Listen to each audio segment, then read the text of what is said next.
Очень интересные вопросы вы пишете в своих комментариях. И вот один такой вопрос задала мне подписчица. Просто у меня сердце лежит, но ответить на него. Как наладить общение с взрослым сыном? Растила одна, много работала, старалась как могла уделять внимание и любовь, но была строга с ним. Тяжелый переходной возраст, мы отдалились, очень редко звонит, только по делу, о себе не рассказывает и ко мне равнодушен. Меня зовут Диана Щербанская, и я хочу поговорить на эту тему о отношениях с взрослыми детьми, в частности, об отношениях с взрослым сыном, особенно когда женщина растила его одна. Там происходит такая глубокая связь между мамой и сыном, такая же, как между мужчиной и женщиной. Женщина неосознанно начинает воспринимать э, своего сына как своего партнера. Я не о сексуальном влечении говорю, я говорю о той степени близости, которая возникает между матерью и ее сыном. И чтобы эту близость разорвать, а для сына это близость чрезмерная, во время подросткового периода они будут очень активно буянить, чтобы вырваться из-под этой власти. Буянить, могут хамить. То есть могут быть очень яркие проявления вот этого подросткового протеста с целью ее разочаровать, с целью ее разозлить, для того, чтобы разорвать эту связь. Потому что ему нужно вырасти, ему нужно выпорхнуть из гнезда, где для него созданы такие слишком комфортные условия, где слишком много ресурсов. Я знаю, вы сейчас скажете, какие ресурсы? Я имею в виду не денежные ресурсы, я энергетические ресурсы. Когда женщина не вкладывает свою энергию в другого партнера и живет только с сыном, очень слишком много женской энергии достается ему. И единственный способ – это отдалиться. И то, что взрослый сын не общается сегодня с мамой, не рассказывает ей о своих историях, это не потому, что он к ней равнодушен. Наоборот, там внутри бурлит столько чувств, что если он снова начнет проявлять хоть какие-то чувства, его разорвет, его порвет на британский флаг, как сегодня говорят, он захлестнется в своей детской любви к маме, и вот пряча эту детскую любовь, охраняя свою взрослую жизнь, он нашел, и парни часто находят этот способ, мало общаться, быть очень сухими, общаться по делу, для того, чтобы иметь возможность сепарироваться. И когда такой мужчина женится, он может эту свою невыплеснувшуюся любовь включить в свою будущую жену, в свою будущую дочку.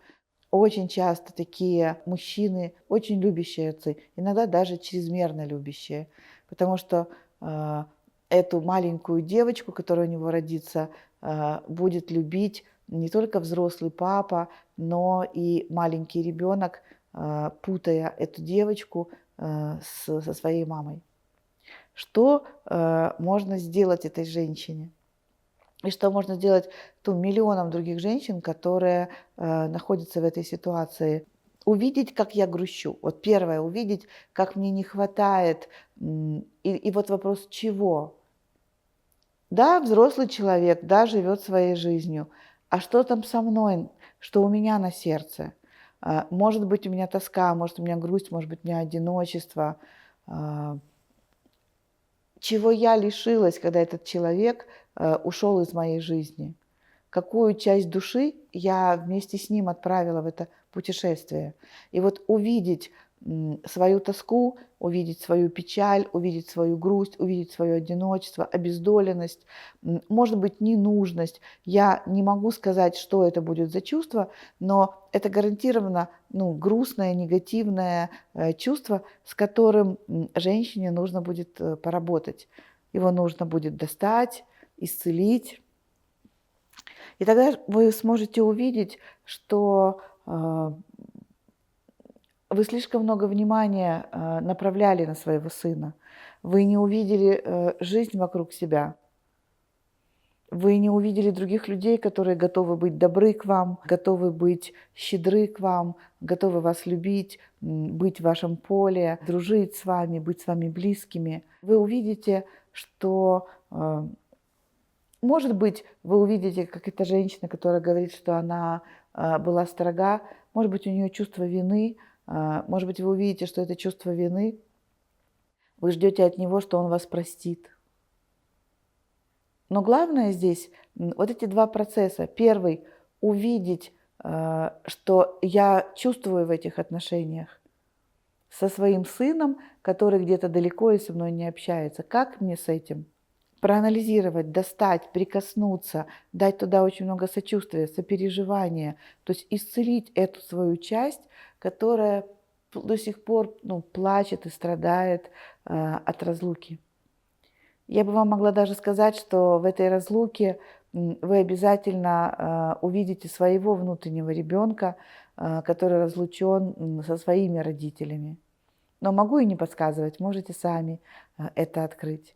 И второе, когда вы исцеляете эту часть, исцелите, у вас появится много свежей энергии, и вам просто нужно будет понять, что есть что-то, что вы хотите получить от сына, это нужно получить от других людей. Вы скажете, ну это же мой сын, я за него волнуюсь. Вот это волнение и есть один из частей вашей боли. Но это же сын, я хочу знать, что с ним, как он живет.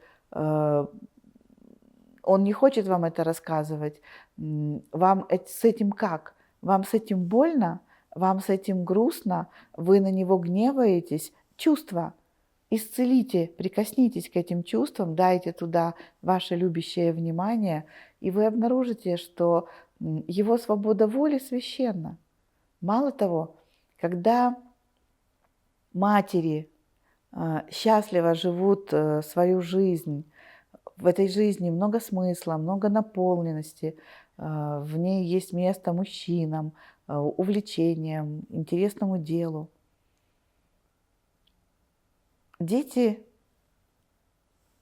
поворачиваются в сторону матери, они больше не боятся, что мать будет требовать от них присутствия в ее жизни, они больше не будут бояться, что она говорит, дай мне еще внимания, дай мне еще энергии.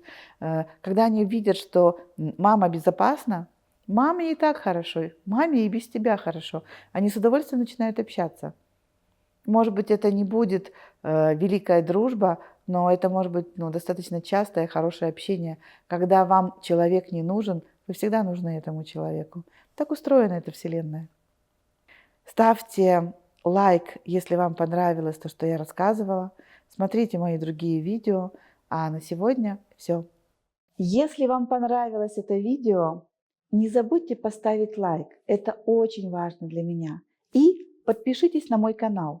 Каждую неделю выходит 2-3 новых видео, и вы всегда можете быть в курсе всех новинок. И уверена, ваша жизнь будет меняться к лучшему.